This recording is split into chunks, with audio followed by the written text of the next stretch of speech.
Close up one তোমাকে খুঁজছে বাংলাদেশের মঞ্চ মাতিয়ে দেশজুড়ে ব্যাপক জনপ্রিয়তা পান কণ্ঠশিল্পী সালমা। তবে সম্প্রতি একটি দুঃসংবাদ পেলেন এই কণ্ঠশিল্পী। নানা জল্পনা কল্পনার পর অবশেষে সালমার দ্বিতীয় সংসারও ভেঙে গেছে। তার স্বামী সুপ্রিম কোর্টের আইনজীবী সানাউল্লাহ নূর জানিয়েছেন তাদের দাম্পত্য জীবনের ইতি টানার পেছনের কারণ। ৩০ ডিসেম্বর নিজের সামাজিক যোগাযোগ মাধ্যম ফেসবুক পোস্টে সানাউল্লাহ নূর লিখেন, কণ্ঠশিল্পী সালমার সঙ্গে তার দাম্পত্য জীবনের ইতি ঘটেছে। তাদের মধ্যে ডিভোর্স হয়েছে।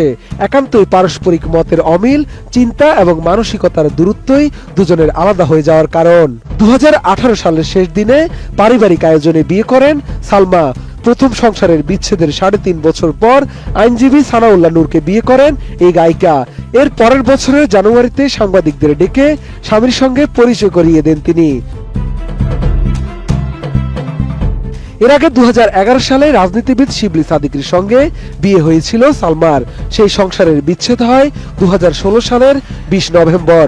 প্রথম সংসারে স্নেহা নামে সালমার একটি কন্যা সন্তান রয়েছে।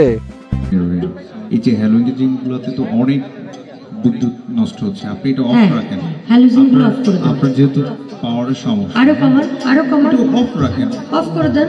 সাউন্ডটা ভালো করার চেষ্টা করেন। ওকে, হ্যালোজেনগুলো অফ করে দেন। এই কড়া লাইটটা অফ করে দেন, হালকা লাইটগুলো দেন।